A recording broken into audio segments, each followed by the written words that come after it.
Hello, tradies. It is time for Mitch's favourite segment, the one that he created. It is Just Quickly, brought to you by 7-Eleven's Lunch on the Go menu. Thank you to our great partners at 7-Eleven. Let's get straight into it. First up is Rudy. G'day fellas, long time listener, first time caller. I actually used to work for a rival media company and now don't, so you might get some contributions from me while I'm bored and looking for work. Anyway, just quickly, my question is more about the coaching landscape than trade. I just want to know if you think that there's any chance if, say, like a Carlton or a Freo continue to underperform, whether or not they'd try and lure Ken Hinkley out of Port to come over as soon as this year. I know it's not really the kind of thing you normally hear or see done in footy, but yeah, I'd just like to know your thoughts if it's possible. Interesting question. Be tough, be messy. Hello to Rudy as well. Spent a bit of time at the M's. Oh, okay. You know. I know Rudy. Okay, well done. It'd be messy to try to get Ken. Well, how? He's done at the end of this year. No, I took Rudy as to mean, like, would they try to get him this year? Oh, this year? Yep. Like if they were going to move on their coach. I mean, you could move on the coach with the ambition of getting him at the end of the year, but I couldn't foresee Ken Hinkley coaching Carlton at round 16. Could you imagine that yarn? It would just be amazing. As a journo, you hope for it. Couldn't see it happening. Whereas No. I could see Longmire coaching this year. This year? Yeah. Because I think clubs will be like Clarko and Ross from a few years ago. Clubs will get worried that they're going to get Yeah. beaten to the punch. What do you think Ken does next year? I think he coaches as an assistant somewhere. Which I was thinking earlier in the show, the main show, you spoke about Zach Butters and the clubs chasing him.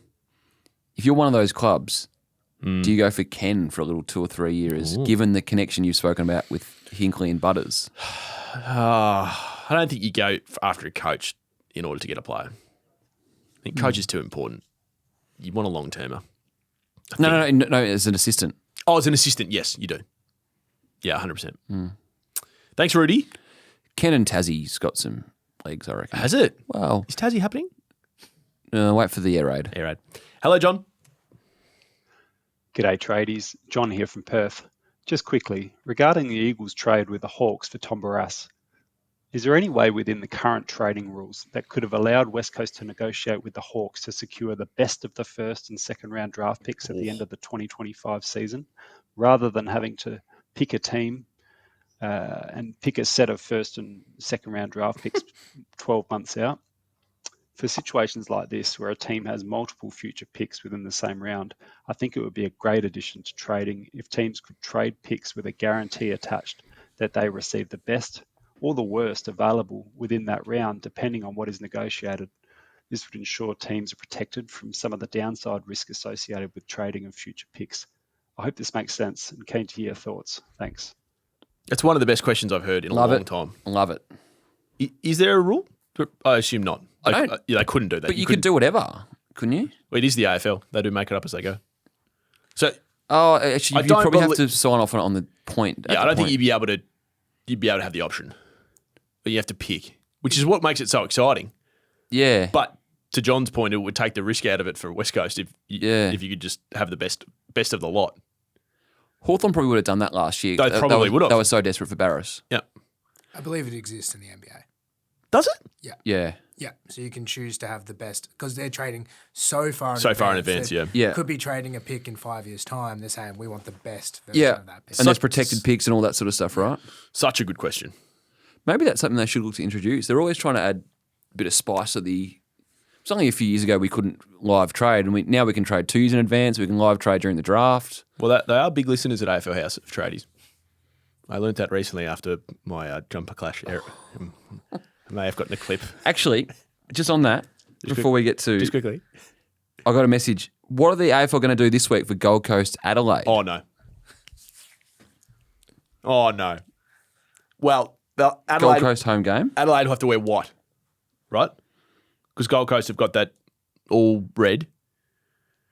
Is it a home game in Gold Coast? Yeah. Yeah, it's at People's First. Yeah. They would have to wear all red and then... Yeah, Adelaide have to wear their white clash jumper. Do they have a white close jumper? They've definitely worn a white. Yeah. They used to wear white when they played Carlton. in Melbourne. Carlton wear the all blue, Adelaide wear the white. Okay, well, that's just one for the tradies community this weekend. Just think about us when you're watching that game. Maybe we should ring the AFL and just forecast that there could be a jumper clash. They wouldn't know. I'm not commenting on that. Hello, John. Sorry, thank you, John. Hello, Bradley. Hey lads, just quickly, first time, long time. No. I just want to pitch an item to you guys about a new breakaway segment, potentially called Mitch's Moz. This is based off Mitch putting the Moz on Marcus Bontempelli in Sam's A-graders episode about a faultless pre-season, and here we are, 4 games into the season, and we still haven't seen the best player in the comp due to potentially the fact that Mitch has put the Moz on him before the season's even started. Cheers. Love the show. I will admit, I thought that was going Ben Mackay direction. Not to add to Bradley's point, you did also say that the Richmond Carlton game could be so one-sided that it could actually end round 1. Now this is coming from Have you someone. seen Richmond's last 2 games? What on earth were Carlton doing? They were up by 40 odd. Mitch's Moz may become a thing, Bradley. I really appreciate it. I do recall though in that A-graders ep, you said, let's just hope he's okay, because I said it's a faultless preseason, and you did say there's still a few weeks of summer left. He's done a calf. Bont, if you're listening, we hope you're going okay. And he's ruled out of gather round. So he's still at least 3 weeks away. No gathering for Bont. gonna cost him Kunal, a hello. Kunal.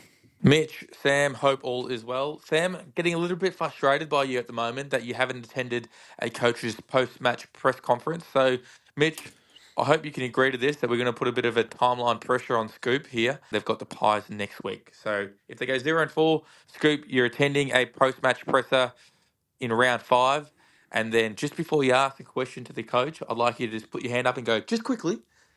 And it will be quite humorous for all of us. Thanks.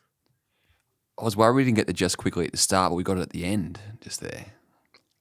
So when I was doing the last night on the couch, when I was doing the research for Nuts and Bolts. Can we film this next? I'm curious what goes on between 1 and 2 a.m. on Sam's couch. Not heaps. After Footy Classified. You want me to film myself on my couch at 1 a.m.? I'm saying like Scotty and the producer crew should roll in there and do a bit of a day in the life of. I found this story on the 7 News website written by Cameron Noakes. Brilliant journalist. Here's the first 3 paragraphs. There was a tense exchange between Melbourne list manager Tim Lamb and veteran AFL reporter Sam McClure on Wednesday night as the clock ticked down on the league's deadline day. Okay, veteran's a stretch, but yep, sure. McClure quizzed Lamb over troubled midfielder Clayton Oliver, who had expressed an interest in moving to Geelong. In a rare appearance at a media conference, McClure faced off with Lamb. In a rare appearance? I've only been to about 4,000 of them in the last 10 years. That's brilliant from Noakesy. A rare appearance. So if Carlton go 0-4, will you commit to the tradies? No, I'm not committing to anything. But I should go to more press conferences. I should. But I think the longer it goes, the harder it is for me to turn up. Do your accredits still work? That's nasty. Jack, welcome. Yes, boys. Just quickly, latching on to, I believe it was Richard from last week, and the idea of trading merit for his own sake. It is not an idea that I agree with personally. But the idea of trading a high-value player is not a bad one at the club, given that Ben Mackay's form is terrible and he's on quite a bit of money. Is the potential to trade Mackay there at all? I know Melbourne and Collingwood, to a degree, traded Grundy when it didn't suit them financially and list-wise, and then ended up working better for Collingwood and not so great for Melbourne. But and it's only been a year with Mackay, so I know it's a bit rash and a bit sort of irrational this early, but is the possibility of trading Ben Mackay after this year, should his poor form continue, one that the footy club can consider? I know we won't get much for him at this point, given his form, but is it better to get the money off the books and with 2 first-rounders look to, try and squeeze a Matt Rowell out of the Gold Coast, or Harley Reid, sign him if that's a chance of happening? I think it's a bit early, isn't it? Thank you, Jack, for your question, but it's probably early to trade him. I think the optics would look bad. Yeah, than and you'd whatever be they get selling through the door. low. Yeah, he'd be selling low. I think they've got to stick with him, unfortunately. And hopefully he becomes a better player in a better system. I can only go by the stats. Reed, Ridley, Mackay, full games together, 1-0. Thank you to Ryan Larkin and Brad Scott for the briefing. And lastly, but not least, Josh. Hey boys, love the show. Just wondering, after the weekend's performance by Melbourne and only 20,000 people rocking up to the game, do you think that there's a chance that this will influence Petrarca to move more at the end of the year, considering brand Petrarca? And if so, what would it take for a club like Collingwood to get him across? Cheers. It's a good question. I'm not on social, Scotty, as you're well aware. When Christian does his cooking shows, how many hits does he get? Do we know? Like a few. He's got Is it on TikTok or Instagram, or he's got his own both. channel? Or Both. right, On Track, it's called, On Track. That's a good name. without the K. I see. On Track, just TRAC. Yes. I like it. That's clever. So he's got nearly 400,000 followers. Yep. But what does it average? His most recent post did 363,000, but he's mate 300, 400. He's honestly averaging over 100,000 views per post. And yet he's turning up to play footy, which is his profession, and there's 20,000 there. I didn't want to go there, but My partner's mum uses his recipes, so Really? he's got a good wide audience. Okay. She's a Brisbane fan, so there you go.